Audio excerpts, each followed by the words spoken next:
Le ministère de l'Industrie et des Mines de Côte d'Ivoire vient de signer une convention avec la compagnie minière du littoral CML. Une convention qui vient renforcer la réalisation et le développement des activités de la compagnie qui explore le manganèse à Lozoa dans le département de Guitry. Traduction et interprétation, moyen d'extension des connaissances, vecteur de transmission des cultures. C'est le thème de la deuxième édition de la journée dédiée au secteur de l'interprétation et de la traduction. Une activité célébrée par les acteurs de ce métier afin de le rendre plus accessible. Vous faites bien de vous informer sur Business 24 Africa. Mesdames et messieurs, bonsoir. L'État de Côte d'Ivoire, à travers le ministère de l'Industrie et des Mines, vient de signer une convention avec la compagnie minière du littoral. Cette signature de convention vient renforcer la réalisation et le développement des activités de la compagnie chinoise qui, depuis 2013, explore le manganèse à Lozoa, dans le département de Guitry. Cette signature de convention a eu pour cadre les locaux du ministère de l'Industrie et des Mines, 6 au plateau. Sandrine Bamba et Augustin Kra. L'État de Côte d'Ivoire, à travers le ministère de l'Industrie et des Mines, a signé à Abidjan une convention avec la compagnie minière du littoral pour l'exploitation de gisements de manganèse dans le village de Lozoa, dans le département de Guitry. La cérémonie de signature des documents relatifs à cet accord a eu lieu entre le ministre de tutelle Jean-Claude Brault et le directeur général de la dite compagnie Zeng Yuanwen. Cette convention pour nous a un sens important puisque vous le savez, il y a quelques semaines, nous avons signé une convention avec une compagnie pour le nickel. Et aujourd'hui, nous signons avec une compagnie pour le manganèse. Le manganèse est un secteur important également. Le secteur a souffert de la baisse des prix du manganèse sur le plan international, qui a ralenti un peu les activités il y a 2 ans. Mais depuis, nous assistons à une reprise des cours du manganèse. Et donc, on voit plusieurs entreprises, dont CML, qui se sont donc lancés dans des investissements. Donc c'est une activité pour le niveau du CML qui va générer une production annuelle d'autour de 300 000 tonnes de manganèse, c'est déjà important. Mais surtout avec cette convention, la compagnie va investir dans une usine pour enrichir le minerai, donc lui donner plus de valeur ajoutée et donc donner un niveau d'exploitation plus élevé.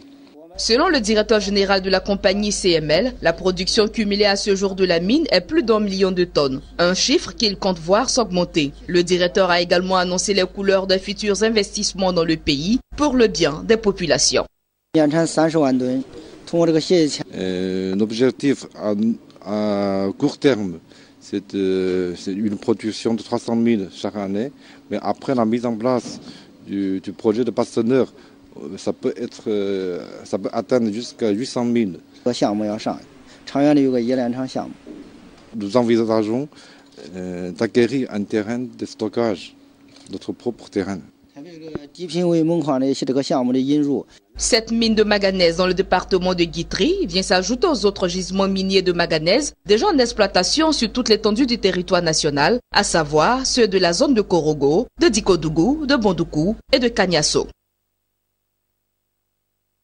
Parlons toujours d'industrie, cette fois d'industrie de la linguistique, de la traduction et de l'interprétation de Côte d'Ivoire, où les acteurs ont célébré la 2e édition de la journée dédiée à leur secteur. Les acteurs ont au cours de cette journée débattu autour du thème traduction et interprétation, moyen d'extension des connaissances, vecteur de transmission des cultures. L'activité a voulu célébrer les acteurs de ce milieu et de les rendre plus accessibles. Mon désir Nascimento Odifini pour les reportages. Il faut expliquer certaines expressions qui sont difficiles. Il y a des expressions qui sont très difficiles. Même nous qui faisons le journal à la télévision, nous ne les comprenons pas et nous sommes obligés d'aller voir le journaliste qui a fait le reportage pour pouvoir expliquer aux sourds et faire les signes. Ce monsieur est un traducteur professionnel. Il ajoute à ses gestes des signes pour expliquer aux sourds et aux muets ce qui se dit. Ils sont nombreux les métiers de la traduction et de l'interprétation, peu connus du grand public. La Journée internationale de la traduction et de l'interprétation a été organisée en Côte d'Ivoire pour montrer la solidarité de la communauté des traducteurs dans le monde entier et promouvoir les métiers de la traduction dans les différents pays. Nous avons la ferme envie et foi de pousser très loin, très loin la connaissance, propager les cultures en les transmettant sans que la langue, dans ce qu'on appelle diversité et richesse individuelle, ne soit perçue comme un obstacle, mais plutôt comme un atout. Le 21e siècle est le siècle de la connaissance décuplée, délocalisée, la connaissance dispersée, et les opérateurs linguistiques que sont les traducteurs, les interprètes, les réviseurs, les terminologues et tous ceux dont le métier est lié au nôtre, ils représentent tous la cheville ouvrière de cette buée vers l'or intellectuel. Grâce à nous, nous passons désormais à une matière première qui ne tarit pas parce que nous parlons de connaissance. Avec au menu des échanges plusieurs panels, ateliers et B2B, les traducteurs, interprètes, terminologues, correcteurs ont voulu intégrer le marché des petites et moyennes entreprises afin d'accompagner le développement et l'entrepreneuriat en Côte d'Ivoire. On a tendance à voir les PME comme tout ce qui est informel et mal organisé. C'est pourquoi toutes les occasions de voir des PME telles que celles qui vendent aujourd'hui leur savoir et autres produits de la matière grise, s'organiser pour mieux se faire connaître et donner une meilleure image de leur métier et de leur secteur d'activité. La JTC, Journée internationale de la traduction et de l'interprétation, impulsée par la Maison d'interprétation et de traduction Conference and Traduction, ouvre une lucane aux personnes désireuses de reconversion, aux étudiants en quête d'orientation et de nouvelles opportunités. Un marché des arts, culture, diversité des langues est prévu pour les prochains jours. Il convient de noter que la Journée mondiale de la traduction est célébrée chaque 30 septembre. Elle a été officiellement reconnue par l'UNESCO et les Nations Unies en 1991. 2 journées pour proposer et promouvoir des constructions et une architecture durable en marge du Salon de l'architecture et du bâtiment Archiba 2017 qui s'est ouvert mardi dernier à Abidjan. Les premières réflexions portaient sur les questions dites architecturales et conceptuelles et des bonnes pratiques enregistrées sur nos tropiques. Jérémy Aouré, Richard Akeke. Construire un climat chaud dans le respect des principes du développement durable, les écomatériaux pour la promotion des constructions écologiques en Côte d'Ivoire, la promotion des écoquartiers à Abidjan. Voilà des thématiques des sessions qui ont réuni ce mercredi architectes, chercheurs, promoteurs immobiliers et autres étudiants en architecture. Les intervenants, Wiesman Misha, architecte, professeur Emerewa Ejikeme de l'université Félix Houphouët-Boigny et Ayamel Sarah, également architecte, ont présenté les bonnes pratiques dans les climats chauds avec en prime la promotion des villes durables en Côte d'Ivoire. J'ai parlé en fait de 2 principes de climatisation. Il y a l'un qui est plus connu en Côte d'Ivoire, c'est la ventilation naturelle. C'est connu mais pas assez élaboré, assez mis au point pour que ça marche vraiment dans tous les cas. Et l'autre système dont j'ai parlé, c'est pas très connu, ça vient plutôt des pays du Nord, c'est le système passif. Et je pense que la ventilation naturelle reste très valable pour la plupart des choses et surtout pour des constructions avec des budgets réduits. Ça reste la solution la plus intéressante. Nous n'avons pas besoin d'attendre que d'autres personnes viennent d'ailleurs pour venir étudier ce que nous faisons, notre comportement, et repartir, moderniser cela, et puis revenir nous vendre cette technologie. Nous avons des cerveaux, nous avons des savants qui peuvent mutualiser leurs efforts en Côte d'Ivoire et sortir des produits que nous pouvons travailler et normaliser et puis les utiliser sans crainte. Et les assureurs pourront assurer des maisons faites avec ces produits. Ceux qui ont commencé à utiliser les écomatériaux ou les produits d'écomatériaux en Europe n'ont pas forcément attendu d'avoir une norme. Ils ont osé. Ce jeudi seront à l'ordre du jour les questions environnementales et énergétiques, puis les ressources énergétiques dans le cadre de la 2e journée de conférence Archibat 2017. Restons toujours à Archibat 2017 et cette fois allons à la rencontre de Sandrine Danouma, responsable de Bera Compagnie, une société spécialisée dans l'étanchéité des bâtiments reconnus pour la spécificité des matériaux locaux qu'elle utilise. Je suis Madame Danouma Sandrine, je suis la responsable de l'entreprise établissement Bera et Compagnie. Nous faisons tout ce qui est produit d'étanchéité sur support en béton et en céramique. Parce qu'ici en Afrique, nous remarquons que vraiment, presque dans toutes les maisons, il y a des problèmes d'étanchéité. Et très souvent, à la construction même, on ne pense pas à ça. C'est quand il y a les grandes saisons de pluie que chacun maintenant cherche à trouver une solution pour comment faire pour éviter que l'eau rentre ou bien que l'eau ne rentre pas. Bon, avec ça, il y a eu des chercheurs européens qui ont trouvé une solution. C'est-à-dire, pendant la construction de la maison, on prend des produits qui sont à base de ciment et du lactès pour empêcher l'entrée de l'eau liquide. Parce qu'on sait que l'eau, il y en a à plusieurs formes. Il y a l'eau liquide, il y a l'eau vapeur.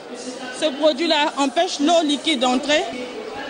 Donc quand il pleut, l'eau ne peut pas rentrer. Mais quand il y a l'humidité dans la maison peut respirer. Donc c'est comme ça qu'ils ont fait le Humistop N, le gris, pour l'extérieur. Ça veut dire qu'on peut mettre ça à l'extérieur. Il y a le blanc aussi qui est de l'autre côté, pour permettre à être dans la maison. Souvent quand tu mets, tu n'es pas obligé de mettre la peinture. L'étanchéité des piscines et des douches. Maintenant ici, c'est pour l'étanchéité des murs, mais à l'intérieur. On appelle ça le Humistop blanc. Comme l'intérieur, très souvent on a la tendance à mettre la peinture blanche. Et puis souvent les murs à l'intérieur aussi, il y a de l'eau qui sort. Donc on a fait ça. Ça c'est le blanc. J'exhorte mes parents, depuis la construction, de penser à cette histoire d'étanchéité qui est vraiment nécessaire pour tous. Pendant la construction, et il ne faudrait pas qu'on attende après pour chercher des solutions. L'intégralité de l'interview de Sandrine Danouma vous sera proposée très bientôt dans nos programmes. Et passons à toute autre chose à présent et rendons-nous à Divo où Palmsi, filiale du groupe Sifka, a organisé la 10e année consécutive la journée du planteur. Pour cette édition, les activités se déroulent à Aboisseau, Tabou et Divo, 3 régions productrices de palmiers à huile. À Divo, comme dans les autres régions, le thème retenu est « Zéro déforestation, Palmsi sage ». Zéro déforestation, Palmsi s'engage. C'est autour de ce thème que plus de 500 producteurs de palmiers à huile de Divo prit part à la 2e édition de la journée du planteur organisée par la Palmsi, filiale du groupe Sifka. Il s'est agi d'un cadre de rapprochement et d'échange avec les partenaires sur une problématique de l'huile de palme durable. On le sait, la forêt ivoirienne est en train de s'amenuiser. Et aujourd'hui, on veut jouer notre rôle en tant que leader de la filière palmier pour lutter contre la déforestation. Les responsables de palmiers à huile et l'ensemble des acteurs de la région du Lodjibois impliqués dans les corps de métier gravitant autour de cette activité ont été formés aux bonnes pratiques agricoles. Plusieurs récompenses sont venues encourager les meilleurs transporteurs privés et meilleures coopératives agricoles. Je suis le lauréat du premier prix du meilleur planteur d'Irobo.